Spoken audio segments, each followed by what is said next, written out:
What's going on there, guys? Welcome back to another episode of the Craftavore Taste, and today we are digging into another big craft brewery shelf New England style IPA in the form of Schlafly out of St. Louis, Missouri, their Northeast IPA. Yeah, man, so super stoked to dive into this guy. I actually did a little research, and I found that Schlafly actually debuted this beer as part of their hop allocation series this time last year. Never saw it, didn't really hear much that came out about it. So maybe perhaps their distribution increased this year of this particular beer, and then it made its way all the way over to me in the New York, New Jersey area. All right, so I saw it in my local bottle shop.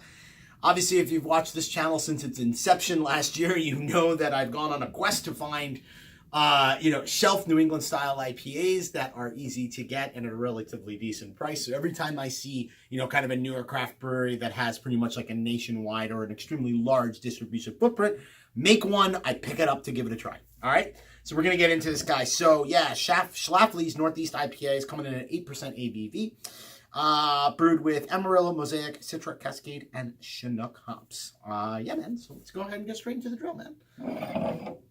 Pop a top on this guy, take a look at the appearance, get the aroma, taste it, and of course we're going to rate it. All right, so let's get straight into the review. Pour that beer out into the glass, and we'll see exactly how she looks. One thing to note, canning date on this guy is 1/30/1/19, so we're just sitting at a little bit over a month. Nothing too bad. Hopefully, obviously, these guys are a pretty well-known and respected brewery. Schlafly's been around for a long time, so the stability of it is pretty decent. We'll see. All right, so appearance of the beer. Well, yeah, she's hazy. All right. New England style IPA, typical medium light color.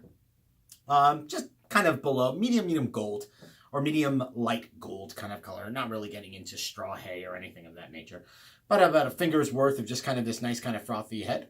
Looks on style. Looks absolutely as it should. Looks gorgeous. All right, let's dive our nose into it and get an aroma.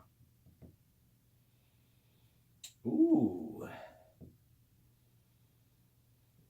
Oh my God, yes, so huge, kind of big pops of tropical fruits. Bit of mango going on there. And then on the second kind of layer, you got in a bit amount of citrus, right? Led mostly by kind of orange and kind of tangerine and things of that nature. So I think this was brewed alongside of, so that's kind of the citra coming up to the forefront. God, man, that smells good. Yeah, so, I mean, it's typical New England style IPA, right? Pushing forefront with kind of tropical fruits, mango, little maybe papaya, slight bit of pineapple. Then second layer, all about that kind of citrus going on there, mainly driven by orange and tangerine. Smells freaking dope, man. I got to give it to them. And, obviously the can's just a little over a month old here, so that smells freaking awesome. Let's go ahead and give it a taste. Cheers.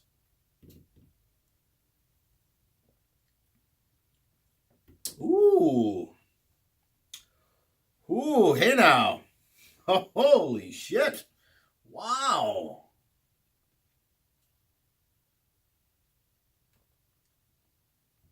God damn.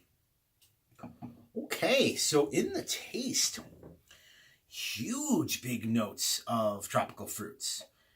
Yeah, the taste dominates and leads the way with mango, papaya, even a little bit of kind of pineapple going on in the background. The citrus kind of takes a little bit more of a back seat there. The beer comes across as slightly sweet, but it's not cloyingly sweet. Like the malt bill that's going on there kind of backs up a lot of those kind of intense hop aromas really, really well.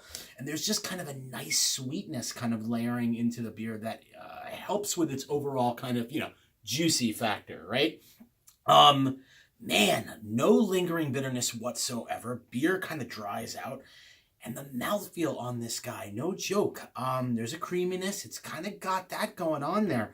I gotta be honest, out of all the kind of larger kind of breweries that have done this particular style, this one by Schlafly is probably the closest I've seen to replicate the hype New England style IPA breweries, a la Trillium, a la Treehouse, the mouthfeel that comes from those beers. This is probably the closest replication. I'm going in for another taste, man. This one's blowing me away a little bit because so far, we might have ourselves a little bit of a winner.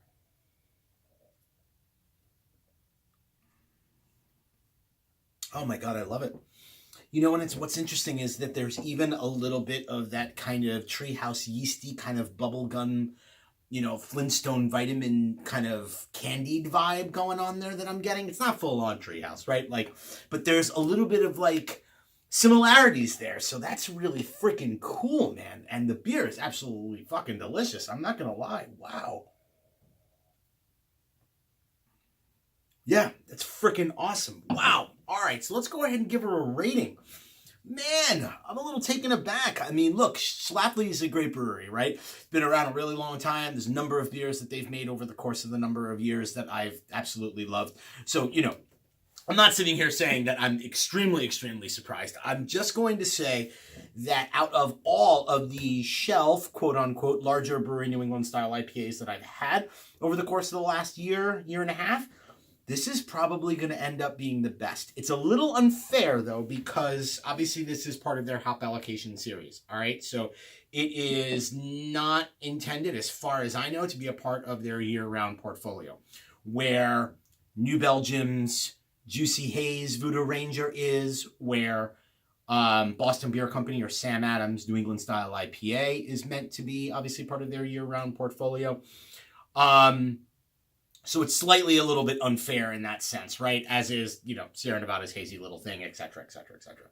So it's still kind of limited, right? And I don't necessarily want to say that it even falls in the category of shelfy either, right? Like, I had to go to my local kind of bottle shop, which is a really, really, specializes in craft beer, Cable Beverage, shout out Bardonia, New York, to get this guy. I haven't seen it anywhere else, and frankly, I didn't, like I mentioned, didn't see it last year.